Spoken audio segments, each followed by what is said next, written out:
Hello again. Well, we're on the move. I'll have to blur out my company logo because I don't think the company will like it. I'm not going to drive along with my hand on my chest. Not unless I'm singing the national anthem or something. But anyway, in light of the BP garage, like I said, brilliant idea. But they need to fine tune it a little bit. In the end, we waited another 10 minutes, so that was 25 minutes in total. And it was a little old gentleman that come out in the end. God bless him. 2 bags of shopping. And as he got in his vehicle, he smirked at me. What's that all about? What was the smirk for? I don't know. Anyway, rant over.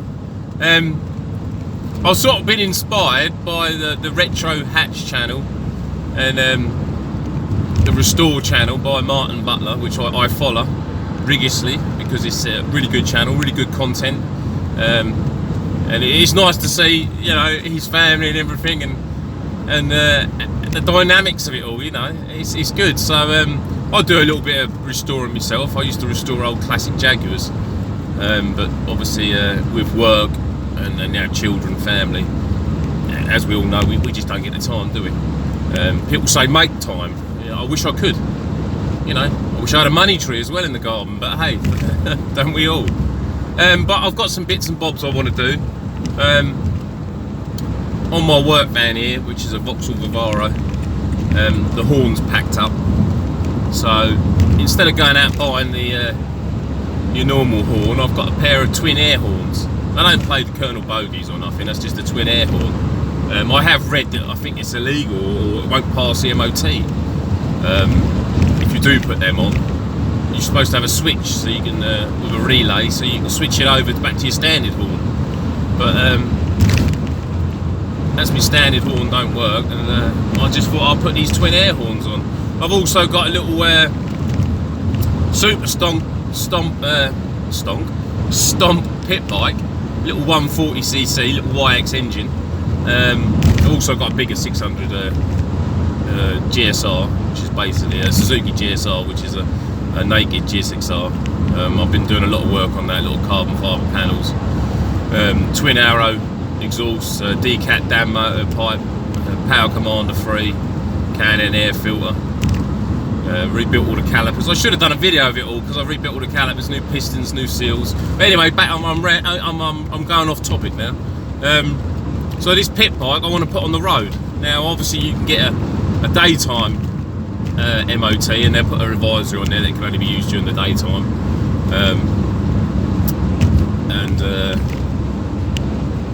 But I want lights, you know. I think it's safe to have lights, you know. I'm not bothered about indicators. I've got arms. I've got 2 arms. I can do left and right, and if I know which way is left and right. So I've done sort of most of the electrical work. I didn't buy a kit because the kits are about £150 for a wiring kit. I've got a multimeter. You know, I bought a little fuse box and I bought some relays because you've always got to have a relay. A lot of people think, oh, well, what would you need a relay for? And if you've got a headlight bulb, you know, a 55 watt headlight bulb or 55, 60 watt headlight bulb, and you're running the power through the switch, yeah, it'll work. But you could have a fire or you burn your switch out because the power that the bulb will be pulling will be too much for the switch to have. So you have to put a relay on there. So basically, the switch on the motorbike or the car, or those of you that don't know, will switch the relay on that has a bigger cable going through it, through the battery, through a fuse box, obviously, and always got to use fuses. And then of course your motorcycle or car switch will switch on the relay, which would in turn put the light on or whatever. So in a way it's a switch within a switch. So I'll be running through that. I've bought all the wire. Like I said, it's an LED rear tail light with brake light. I didn't use the old like on your rear brake pedal where you can have a switch with a spring on it and it pulls and it comes on. I actually use hydraulic pressured brake switches. They were like £5 or £6 off eBay. You just take out your old banjo bulb and put this one in. So I shall run through what I've done and what I've got to finish off. Obviously put a regulator, rectifier on it. It had a lot of trouble. It's got a 6-pole stator on it, the bike has. Tested it all with a multimeter. All fine. But I was only getting, through the regulator rectifier, I was only getting about 5.5 volts. Which, as you know, if you've got a 12 volt headlight bulb and everything, and a horn, you've got to have a horn by law, whether you use it daytime or not, it's not enough to run. So I thought, well, maybe I've got a 6 volt stator. Bought another one off Amazon, come the next day.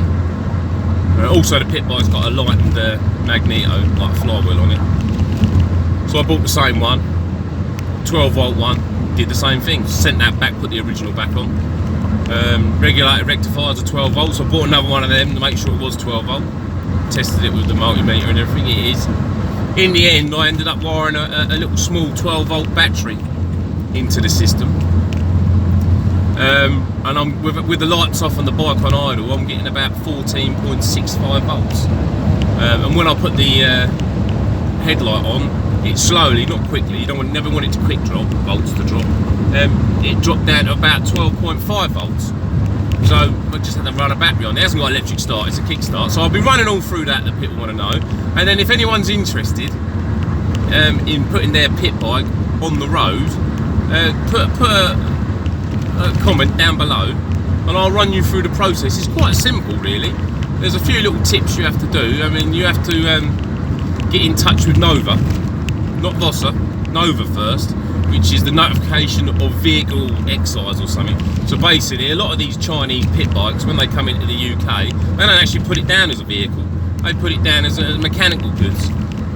So obviously you've got to let the HM Customs and Revenue just check it out on the VIN number to see if there's any money owed on it. So they've done that, come back all clear, yes, fine. We'll pass on your details to Vossa. Next thing I've got to do is obviously road legal tyres, which was hard to find. That's got a 14-inch rear tyre and a 17-inch front wheel, not tyres, well they are, but wheels. It's the bigger wheel version of the pit bike, not the small one. But I think they have 12-inch wheels than the small one. And I didn't really want to put mini moto tyres on it, you know, road tyres. I wanted a sort of dual sport tyre. So I managed to find them off eBay, £95 for a pair of tyres. They're DOT approved and E-stamped. So I've got to put them on. Like I said, you've got to have a horn by law, and then it's up to you if you want lights on it. I'm not sure if you have to have a brake light. Obviously I've got one. So obviously you can do a hand signal, which would work as a brake light. What's this idiot doing in front? They're bloody unbelievable. Their speed sort of fluctuate. I'm on the A14. In 1 minute they're doing 60 and they drop down to 50. Then you go to overtake them and they put their foot down. So it's turning into a rant now. Oh, bloody unbelievable, isn't it? Unbelievable. So anyway, if anyone's interested in that, like I said, once you get your Novus form sorted out, you can do it online, and they want to know what you paid for it. Well, the little tip you can do is you say that was gifted to you, so you didn't pay nothing for it. Because if you paid money for it, they could say, well, you know, you've got to pay some duty on this. So anyway, they come back all clear. Like I said, you go and get an MOT. You might think, well, if it's not registered for the road, you haven't got a number plate. You know, don't worry about that. They'll just put on the MOT certificate if it passes. They'll put the VIN number down. You've got to have a number plate lights. You've got to have a number plate bracket so they know you're going to put a number plate on it. Like I said, you've got to have a horn. I think it's got to have a ground clearance of 310mm minimum, and it's got to have a maximum seat height of 900mm. I'll put a link down, or I'll put a description down. If I've got it wrong, I'll check it out. You can jack the bike up and you can change it all. Like I said, the big wheel version is better because then you get that ground clearance. Once you've done all that, you pass your MOT, you send your MOT certificate plus a V55 form, which I'll show you how to fill in. You put it down the bike, you put the details of the bike down, but on the class or something along the form, you put down its endurance. So that's an old bit of an old what's the word? Where you can, on the law, you can sort of skip through it. If you put it as endurance, because in the old days you used to have these off-road bikes, and people would register them because they'd take them from one trial to the other when they're doing competitions. And if you didn't want to have a trailer or you know, somewhere transporting it, a van, you could have it registered, so you could literally ride it to the next stage of the competition. So you put it down as an endurance bike. Once you've done all that, you send it away. Plus you send, I think it's £55 for the courtesy of them allocating you a number. You need well, I don't say you need, but if you buy a brand new bike, get in touch with who you bought it from and say you want a certificate of newness, and that means that then they can put an age-related plate on the bike. Obviously, I bought mine second-hand. I haven't got that, so it's just going to go on a Q plate. It doesn't bother me. I'll put it on a Q plate. Like I said, once you've done all that, you send your £55 off plus a year's road tax to Vossa, and then within a couple of weeks, they should, hopefully, if all your paperwork's right, send you back a logbook, and that's your registration number. Go to like a motor factories, get your number plate made up, and you're well away. It's just a bit of a gimmick, really. Me and a couple of my friends are going to be doing it because we take them off road and that. But, you know, because obviously you've got these is it by roads you can take them on, but to take it on a by road, oh, I nearly missed me turning. To take it on a by road, you still need to be registered for the road. You need tax, MOT and insurance. Obviously being on a Q plate, the insurance might be a little bit more. I don't know, that's what I read on the internet. But like I said, we'll get all that sorted, and if you're interested, I'll run through a video of everything I've done. But I'm waffling on now. I mean, this video has been going on for 11 minutes. Big shout out to Martin Butler. I do love all your content, and I do love all your work, and I think the way you come across... So I'm driving at the minute. Driving takes precedent over doing a video. Like I said, I love all your content, and the way you come across on camera is really natural, really good. I like to pop over yours. I come over on the bike, not the pit bike. I'm in Suffolk, you see, so I'm not a million miles away. I'll pop over on my bigger bike and have a cup of tea with you and Sharon, and you can show me some. I'd like to see your trotter lawnmower. I think that's the nuts.